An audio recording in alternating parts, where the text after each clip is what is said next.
Hello ನಮಸ್ಕಾರ, ನಾನು ಕೊಪ್ಪಳದಿಂದ Sharanappa ಚಲಪ್ಪ. News 18ಗೆ ಸ್ವಾಗತ. ನ್ಯೂಸ್ 18 ಸಬ್ಸ್ಕ್ರೈಬ್ ಆಗಿ ನ್ಯೂಸ್ 18 ಸಾಮಾಜಿಕ ಜಾಲತಾಣವನ್ನು ಫಾಲೋ ಮಾಡಿ. ಕೊಪ್ಪಳ ಏನು ತುಂಗಭದ್ರಾ ಜಲಾಶಯ ಇದೆ, ಜಲಾಶಯದ ಎಡದಂಡೆ ನಾಲೆ ಬಹುಮುಖ್ಯವಾಗಿ ಕೊಪ್ಪಳ ಮತ್ತು ರಾಯಚೂರು ಜಿಲ್ಲೆಯ ಜೀವನಾಡಿ. 243 ಕಿಲೋಮೀಟರ್ ಉದ್ದದಿರುವಂಥ ಈ ಜಲಾಶಯದ ಈ ನಾಲೆ ಸುಮಾರು 6 ಲಕ್ಷ ಎಕರೆ ಪ್ರದೇಶಕ್ಕೆ ನೀರಾವರಿ ಸೌಲಭ್ಯ ಒದಗಿಸ್ತದೆ. ಈ ಎಡದಂಡೆ ನಾಲೆ ಒಡೆಯುವುದರಲ್ಲಿಯೂ ಸಹ ವಿಶ್ವ ದಾಖಲೆ ಮಾಡಿದೆ. ಆದರೆ ಹಳೆಯದಾಗಿರುವಂಥ 75 ವರ್ಷಗಳ ಹಳೆಯದಾಗಿರುವಂಥ ಈ ನಾಲೆಯನ್ನು ಸಂಪೂರ್ಣವಾಗಿ ದುರಸ್ತಿ ಮಾಡಬೇಕಾಗಿದೆ. ಆದರೆ ಯಾಕೋ ಸರ್ಕಾರ ಈ ನಿರ್ಲಕ್ಷ್ಯ ಮಾಡಿದೆ. ಈ ಮಧ್ಯೆ ಕಳೆದ ಬಾರಿ ಆಗಸ್ಟ್ 2024 ಆಗಸ್ಟ್ 10ರಿಂದ ತುಂಗಭದ್ರಾ ಜಲಾಶಯದ 19ನೇ ಗೇಟ್ ಹೊಡಿತು. ಅದರ ನಂತರ 33 ಗೇಟ್ಗಳನ್ನು ಬದಲಾಯಿಸಿ ಮೇ ತಿಂಗಳಲ್ಲಿ ಒಂದು ಕಾರ್ಯಕ್ರಮವನ್ನು ಮಾಡಿದರು. ಜೊತೆಗೆ ಕಾರ್ಯಕ್ರಮವನ್ನು ಮಾಡಿ ಉದ್ಘಾಟನೆ ಮಾಡಿ 3 ರಾಜ್ಯಗಳ CMಗಳು ಬಂದಿದ್ದು ಐತಿಹಾಸಿಕ ದಾಖಲೆ. ಆದರೆ ಗೇಟ್ಗಳ ಅಳವಡಿಸುವ ಸಂದರ್ಭದಲ್ಲಿ ಇಲ್ಲಿ ನಾಲೆಯನ್ನು ದುರಸ್ತಿ ಮಾಡಬೇಕು ಅನ್ನುವಂಥ ಒತ್ತಾಯ ಇತ್ತು. ಆ ಕಾರಣಕ್ಕಾಗಿ ರಾಜ್ಯ ಸರ್ಕಾರ ಒಂದಿಷ್ಟು ಹಣವನ್ನು ತೆಗೆದಿರಿಸಿತ್ತು. 356 ಕೋಟಿ ರೂಪಾಯಿಯನ್ನು ಆಗಲೇ ತೆಗೆಸಿತು. ಆಗಲೇ ಅದನ್ನು ಕಾಮಗಾರಿಯನ್ನು ಮಾಡಿದರೆ ಈಗ ಸಮಸ್ಯೆ ಬರಲಿಲ್ಲ. ಆದರೆ ಸರ್ಕಾರ ಯಾಕೋ ನಿರ್ಲಕ್ಷ್ಯ ಮಾಡಿತು.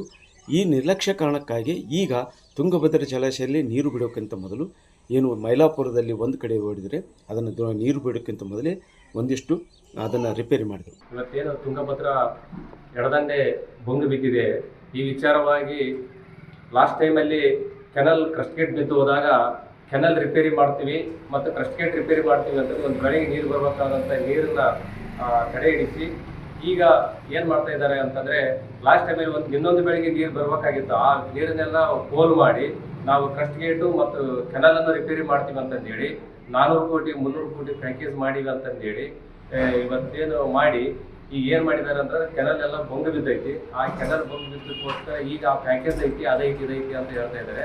ಎಲ್ಲ ಸುಳ್ಳು. ಸ್ವತಃ ಇಲ್ಲಿರ್ತಕ್ಕಂಥ ಉಸ್ತುವಾರಿ ಸಚಿವರಾಗಿರ್ತಕ್ಕಂಥ ಶಿವರಾಜ್ ತಂಗಡಿಗೆ ಅವರು ಮತ್ತು ಇಲ್ಲಿರ್ತಕ್ಕಂಥ ಕೆಲವೊಂದು ಜನಪ್ರತಿನಿಧಿಗಳು ರಿಪೇರಿ ಮಾಡ್ತೀವಿ, ನಾವು ಕೆನಲ್ ರಿಪೇರಿ ಮಾಡ್ತೀವಿ, ಕ್ರಸ್ಟ್ ರಿಪೇರಿ ಮಾಡ್ತೀವಿ ಅಂತಂದೇಳಿ ಹೇಳಿದರು. ಲಾಸ್ಟ್ ಟೈಮ್ ಕಡೆ ನೀರು ತರಿಸಿ, ಆದರೆ ಯಾವುದೇ ರಿಪೇರಿ ಮಾಡಿಲ್ಲ. ಇವತ್ತು ಈ ಬೊಂಗು ಬಿದ್ದೈತಿ. ಇದೇ ರೀತಿ ಕೆನಲಿಗೆ ನೀರು ಬಂದಾಗ ಅಷ್ಟೇ ಬೊಂಗು ಬಿಡ್ತವೆ. ಈ ಕೆನಲಿನ ಹಲವಾರು ರಿಪೇರಿ ಕಾರ್ಯಗಳನ್ನು ಮಾಡಿಲ್ಲ. ಇದು ರೈತರ ಆತಂಕ ಪಡ್ತಕ್ಕಂಥ ವಿಷಯ. ಆದ್ದರಿಂದ ಇದು ರಾಜ್ಯ ಸರ್ಕಾರ ಮತ್ತು ಏನಿರ್ತಕ್ಕಂಥ ಜನಪ್ರತಿನಿಧಿಗಳ ನಿರ್ಲಕ್ಷ್ಯ ಮತ್ತು ಅಧಿಕಾರಿಗಳ ನಿರ್ಲಕ್ಷ್ಯ. ಅದರಿಂದ ನಾವು ರೈತರನ್ನು ಆತಂಕ ಪಡುವಂಥ ವಿಷಯ ಆಗಿದೆ. ಅದರಿಂದ ಇವತ್ತೇನು ಎಡದಂಡೆ ಕಾಲುವೆಗೆ ಬೊಂಗು ಬಿದ್ದಿದೆ, ಇದಕ್ಕೆ ನೇರ ಹೊಣೆ ಜಿಲ್ಲಾ ಉಸ್ತುವಾರಿ ಸಚಿವರಾದ ತಂಗಡಿಗೆ ಅವರು ಮತ್ತು ಕಾಡಾ ಅಧಿಕಾರಿಗಳು ಅಂತ ಈ ಮೂಲಕ ಈಗ ಕೆಸರಟ್ಟಿ ಮತ್ತು ಕಂಚಿನಾಳದಲ್ಲಿ ಮೈಲ 22ರಲ್ಲಿ ಮತ್ತೆ ಸೋರಿಕೆ ಕಾಣದೆ ಒಂದು ವೇಳೆ ನೀರು ಸ್ಥಗಿತಗೊಂಡ್ರೆ ಈಗಾಗಲೇ ವಿಳಂಬವಾಗಿ ಮುಂಗಾರು ನೀರು ಬಿಟ್ಟಿದ್ದಾರೆ. ಒಂದಿಷ್ಟು ನೀರು ಇದೆ. ಆದರೆ ನೀರು ಕಾಲುವೆ ಏನಾದರೂ ಹೊಡೆದರೆ ಮತ್ತೆ ನೀರು ಸ್ಥಗಿತಗೊಳಿಸಿ ಮುಂದೆ ಕೊನೆ ಭಾಗದ ರಾಯಚೂರು ಜಿಲ್ಲೆಯ ಕೊನೆ ಭಾಗಕ್ಕೆ ನೀರು ತಲುಪೋದು ಕಷ್ಟ. ಇಂಥ ಸಂದರ್ಭದಲ್ಲಿ ನಾಲೆಯನ್ನು ದುರಸ್ತಿ ಮಾಡಲು ಸರ್ಕಾರ ನಿರ್ಲಕ್ಷ್ಯ ವಹಿಸಿದೆ ಎನ್ನುವಂಥ ಮಾಹಿತಿ ಇದೆ. ಈ ಕುರಿತು ಜಿಲ್ಲಾ ಉಸ್ತುವಾರಿ ಮತ್ತು ತುಂಗಭದ್ರಾ ನೀರು ನಿರ್ವಹಣಾ ಸಲಹಾ ಸಮಿತಿ ಅಧ್ಯಕ್ಷರಾಗಿರುವಂಥ ಶಿವರಾಜ್ ತಂಗಡಿ ಹೇಳಿದ್ರು, ಈಗ ಈ ಹಿಂದೆ ಏನಾಗಿತ್ತು, ಆದರೆ ಈಗ ನೀರು ಬರ್ತಾ ಇದೆ, ಬೇಸಿಗೆ ನೀರು ನಿಲ್ಲಿಸ್ತೇವೆ. ಆ ಸಂದರ್ಭದಲ್ಲಿ ಈ ಬಾರಿ 356 ಕೋಟಿ ರೂಪಾಯಿ ಏನಿದೆ ಆ ಯೋಜನೆ ಮಂಜೂರಾಗಿದೆ. ಅದರಿಂದ ಕಾಲುವೆ ದುರಸ್ತಿ ಮಾಡಿ ಆಧುನೀಕರಣ ಮಾಡ್ತೀವಿ, ಯಾವುದೇ ತೊಂದರೆ ಆಗದೆ ನೋಡ್ಕೊಳ್ತೀವಿ ಅನ್ನುವಂಥ ಮಾಹಿತಿ ಇದೆ. ಇದೇ ವರ್ಷ 356 ಕೋಟಿ ರೂಪಾಯಿಗೆ ವರದಿಯನ್ನು ಸಲ್ಲಿಸಿದ್ರು, ಎಸ್ಟಿಮೇಟನ್ನು ಸಲ್ಲಿಸಿದ್ರು.